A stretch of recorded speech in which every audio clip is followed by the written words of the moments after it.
Al-Bayt Stadium in Al-Khor hosts the opening game of the 2022 World Cup between host country Qatar and Ecuador.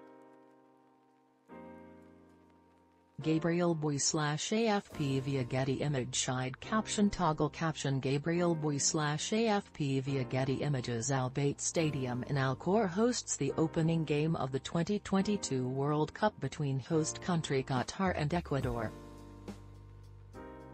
Gabriel Bouys /AFP via Getty ImagesDOHA, Qatar. The 2022 World Cup began Sunday in Qatar with the host country's national soccer team taking on Ecuador and ultimately losing 2-0. In a world divided in so many ways, the tournament is a rare uniter. FIFA, soccer's international governing body, projects 5 billion people will tune in, again making the month-long event the most watched sports spectacle on the planet.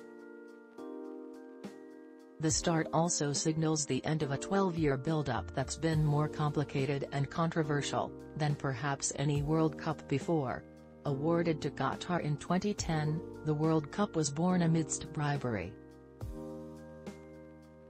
That's according to officials from the U.S., which lost the bidding war at the end. Then the tournament was moved to November/December because of concerns about excessive heat in Qatar during the traditional June/July World Cup window.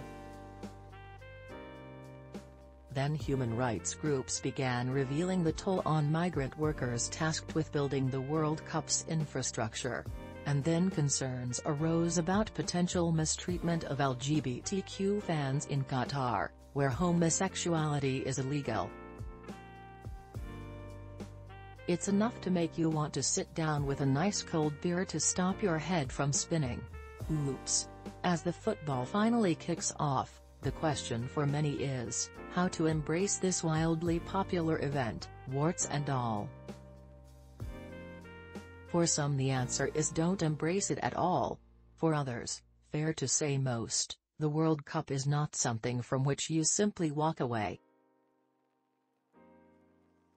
And, says longtime critic and activist Jules Boykoff, you don't have to.